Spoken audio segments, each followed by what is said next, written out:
Hi friends, எல்லோரும் எப்படி இருக்கீங்க? எல்லாம் சமையல்லாம் பண்ணிட்டீங்களா? நான் இப்போ தான் பாருங்கள் சந்தைக்கு போயிட்டு வந்தேன். இன்றைக்கி நம்ம சமைக்கிறதுக்காக என்ன மீன் வாங்கிட்டு வந்திருக்கோம் அப்படின்னு சொல்லிட்டு பார்ப்போம். என்ன மீன்னா பாருங்கள், அயில மீன். சரியா ஃப்ரெண்ட்ஸ்? அயில மீனில் 3 மீன் நம்ம அம்மா தந்திருக்காங்க. அயில மீன், அதுக்கப்புறமா சாலை. சரியா ஃப்ரெண்ட்ஸ்? சாலை மீன், இது ரெண்டுமே கரமடி மீன். சரியா ஃப்ரெண்ட்ஸ்? கரமடி மீன் நல்லா ஃப்ரெஷ்ஷான மீன். இது யார் தந்தானா நம்ம அம்மா தான் கறி விற்கிறதுக்காக ஃப்ரீயாக தந்திருக்காங்க. சரியா ஃப்ரெண்ட்ஸ்? அதுக்கப்புறமா என்னதுன்னா பாருங்கள், காய்கறி வாங்கிட்டு வந்திருக்கோம். உருளைக்கிழங்கு 1 கிலோ, தக்காளி 1 கிலோ, உள்ளி 1 கிலோ. சரியா ஃப்ரெண்ட்ஸ்? இந்த உள்ளி 25 ரூபா, தக்காளி பாருங்கள் 15 ரூபா தான். சரியா ஃப்ரெண்ட்ஸ்? 1 கிலோ தக்காளி 15 ரூபா, உருளைக்கிழங்கும் 25 ரூபா தான்.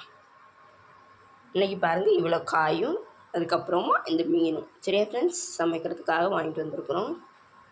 இந்த வீடியோ உங்களுக்கு பிடிச்சிருந்துன்னா லைக் பண்ணுங்கள், கமெண்ட் பண்ணுங்கள், சப்ஸ்கிரைப் பண்ணுங்கள் ஃப்ரெண்ட்ஸ்.